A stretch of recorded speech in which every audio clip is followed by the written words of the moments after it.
Assalamualaikum warahmatullahi wabarakatuh. Halo Sobat Keren semua, dengan saya Krisma Mirinda, Wakil 2 Putri Duta Genre Sumatera Selatan tahun 2020. Tentunya pada hari ini sangat senang sekali karena kedatangan seseorang yang sangat inspiratif tentunya dalam acara Bincang Keren. Selamat datang Ayah Genre Indonesia, Ayah Dr. Hasto Wardoyo. Bagaimana Ayah kabarnya? Ya, baik. Alhamdulillah sehat. Merin sehat juga ya. Iya, Anak-anak genre sehat. di sini, di Iya, Sumsel. Iya, iya luar ya, biasa. semuanya Ya. sehat dan sangat senang kedatangan Ayah pada Alhamdulillah. hari ini di sini. Saya juga senang bisa ketemu genre-genre, semangatnya luar biasa. Iya, Iya. kami pun ketemu dengan Ayah ini terasa juga semangatnya. Anak muda banget ya, Iya, ya. Alhamdulillah. Ayah selama ini ya kan pandemi ya. Aktivitas Ayah sehari-hari gimana ya? Ya biasa, saya kira kerja di kantor di BKBN ya biasa. Kemudian kalau banyak juga working from home ya biasa juga. Ya. Ayah ada satu hal nih yang paling menarik menurut Merin ya, mungkin jadi kepo untuk semua orang juga.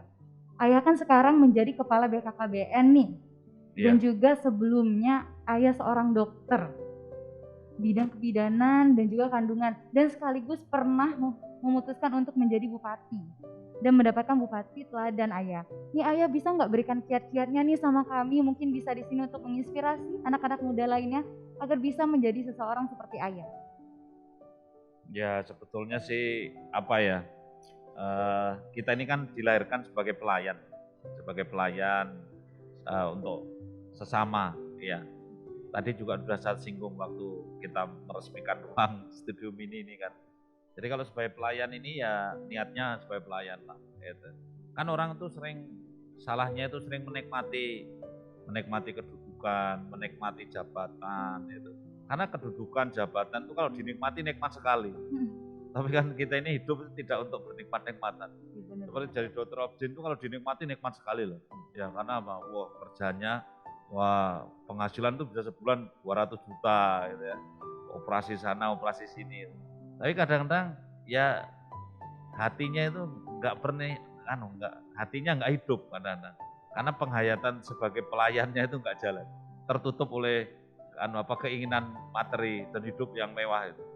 Sehingga kadang-kadang ketika kita jadi dokter objin itu karena kita hidupnya itu uangnya banyak gitu ya, kemudian juga banyak orang servis gitu ya, nah gitu kita akhirnya jatuh dalam keadaan yang kadang-kadang hati itu jadi kering gitu ya, kering. Nah makanya kalau menurut saya sih ya, saya nggak tahu itu kunci atau bukan ya, tetapi yang jelas kita ini cuma menghayati sebagai pelayan, sebagai bupati ya sama gitu, menghayati sebagai pelayan. Ya berarti kita terus melayani sepenuh hati ya Ayah ya? Iya, melayani sepenuh hati. Jadi sebetulnya kita ini sebagai hamba Allah SWT yang rela hati atau ikhlas menempatkan diri di tempat yang rendah untuk kemudian selalu bertahan dalam keadaan sulit dan menderita ya, dalam rangka melayani orang lain. Ya, sebetulnya itu. Kalau itu dihayati, insya Allah pekerjaan itu ya besar sih, tapi tidak berat. Ya. Yang jelas bisa juga bermanfaat untuk orang lain ya Ayah? Ya, itu kuncinya itu. Tadi juga saya katakan, kita itu kalau bisa menghidupkan ya, setiap kita di mana berada, kalau bisa memberikan kehidupan. Jadi kalau antara adanya kita dan tidak adanya kita itu sering-sering dibayangkan. Kalau bisa sering-sering dibayangkan. Jangan-jangan adanya kita ini malah tidak baik gitu. Oh jadi karena menghayati, jadi kita selalu dikenal dengan orang gitu ya? Iya, jadi kalau katakanlah Merin ya, Merin itu sekarang sebagai mahasiswa sebagai genre itu. Keberadaan Merin di satu lingkungan itu sebetulnya nggak ada manfaatnya nggak itu? Antara ada dan tiadanya itu ada bedanya nggak? Kalau nggak ada bedanya, kenapa harus ada? Gitu kan? Gitu benar iya, juga iya, iya.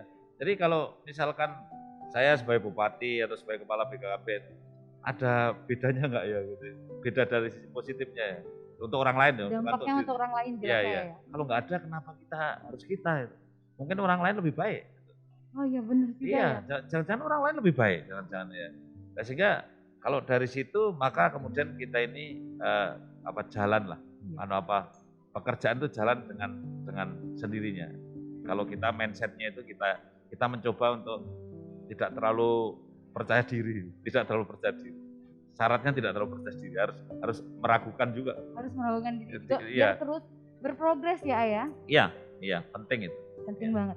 Nih Ayah, jadi selama ini Ayah, kami juga sering disampaikan nih sama Ayah Novian khususnya juga tentang zona integritas nih Ayah. Iya.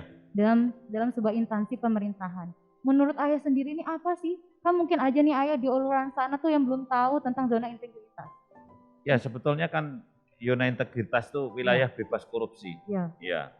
Itu sebetulnya sangat dasar sekali. Jadi orang itu kalau bisa tidak korupsi itu baru normal kalau menurut saya.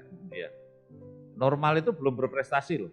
Baru hidup normal saja. Jadi mestinya kita ini ya kalau zona integritas ya punya integritas yang baik, tidak punya kepentingan selain sukses bekerja.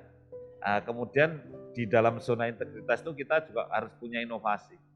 Ya, kemudian juga semua pekerjaan itu bisa dipertanggungjawabkan dengan benar akuntabilitasnya. Artinya apa yang ditulis itu dikerjakan, protap-protap dikerjakan, apa yang dikerjakan itu ditulis. Sebetulnya kan dua aja, mengerjakan apa yang ditulis dan menulis apa yang dikerjakan.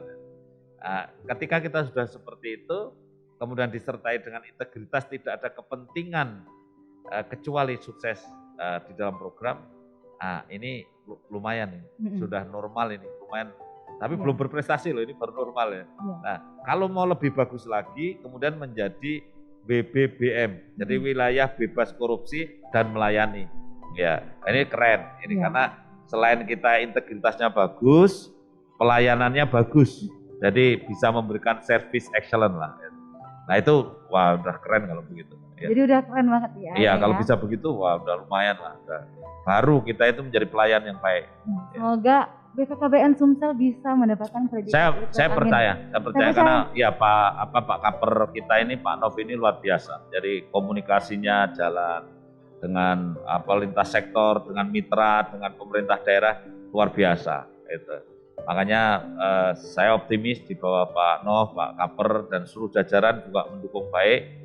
Termasuk ini inovasi stadium ini kan keren. Ini mudah-mudahan ini sustainable ya. Jadi nanti kemudian ada program KIE, ada terus konten-kontennya. Iya, harus nanti anak-anak muda, mahasiswa dikasih jadwal ya, ngisi acara di sini, dialog interaktif. Tentunya bukan hanya pihak BKKBN aja, tapi juga dari duta-duta gendernya mungkin kan bisa belajar juga nih Bu. Betul, ya. Jadi justru ruangan stadium ini untuk memfasilitasi remaja-remaja. Iya, BKKBN menyediakan tempat. Iya, bagus ya. Ayah ini kan kita nih udah lihat belum studionya? Ya. Ini banyak kan tulisannya, tapi Merin tuh paling ada menarik satu hal Ayah. Ya, apa? Kan dulu kita 2 anak cukup. Ya.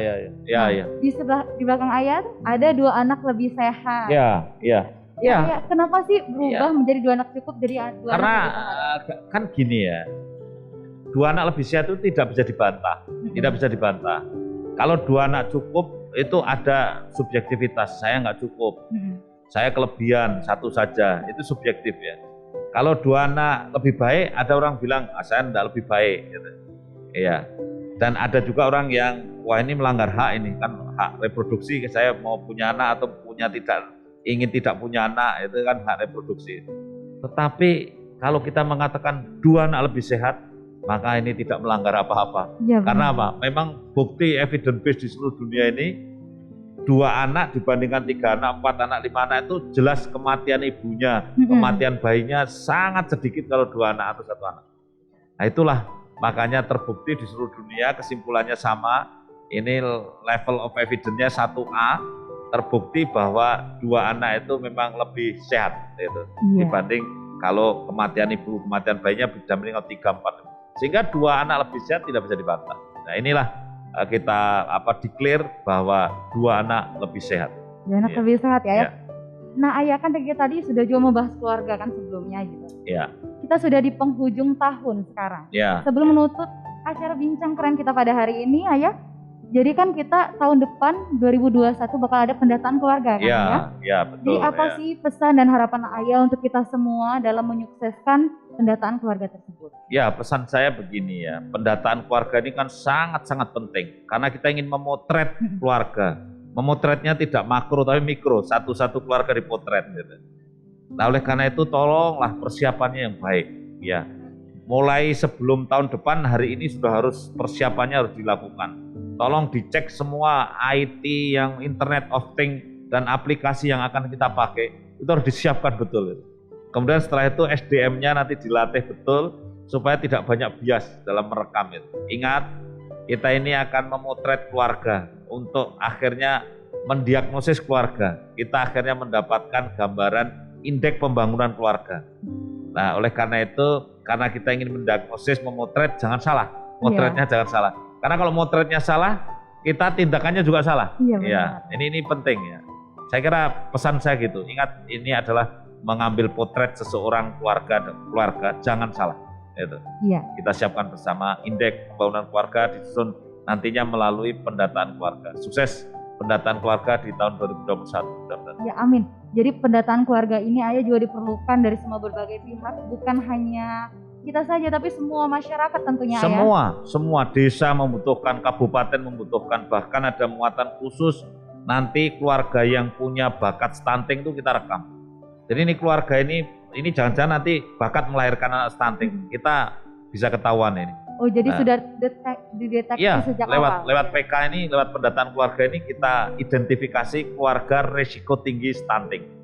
Jadi ini misalkan ibunya anemi, ibunya pendek, kemudian makannya kurang gizi, ya ini kemungkinan anaknya stunting. Nah ini penting untuk mengantisipasi lahirnya stunting. Jadi ini langkah pencegahan juga untuk kita semua ya Ayah tentunya untuk menurunkan angka stunting yang ada di Indonesia. Menurunkan angka stunting, ingat kita harus mencetak generasi yang unggul untuk Indonesia maju sesuai pesan Pak Presiden Jokowi. Iya. Ini Ayah bisa nggak bagiin nih closing statement ke sobat keren semuanya yang nanti akan nonton? Ya, baik untuk sahabat keren semuanya, terutama generasi kita yang genre kita ini, saya titip betul bahwa adik-adik genre lah yang menentukan masa depan bangsa. Generasi emas ada di tangan Anda. 2045 adalah 100 tahun Indonesia merdeka. Nasib bangsa ini akan memetik bonus demografi atau tidak ada di pundaknya Anda semuanya. Kami sebagai orang yang lebih dulu lahir ingin sekali mendidik Anda semua sesuai dengan zaman Anda. Karena Anda dilahirkan bukan seperti di zaman saya. Oleh karena itu, saya akan mendorong, membuka, dan memberi kesempatan kepada adik-adik untuk maju, berkembang, dan lebih hebat lagi. Terima kasih. Dan mungkin jangan lupa juga ya untuk semua remaja, jangan lupa untuk merencanakan masa depannya, karena berencana itu keren ya. Hidup berencana itu keren. Sebelum kita tutup bincang keren kita pada kali ini, mungkin kita salam genre dulu ya. Salam genre. Salam. Setelah kita salam genre ini, maka berakhirlah pula bincang keren kita bersama Ayah Dr. Hasawardoyo. Terima kasih sudah memberikan waktunya. Kami sangat senang sekali Ayah menyambut Ayah datang ke sini lagi. Sama-sama. Semoga kita bisa berbincang lagi tentunya Ayah. Sampai jumpa di bincang keren selanjutnya. Dadah. Terima kasih. Assalamualaikum. Wassalamualaikum warahmatullahi wabarakatuh.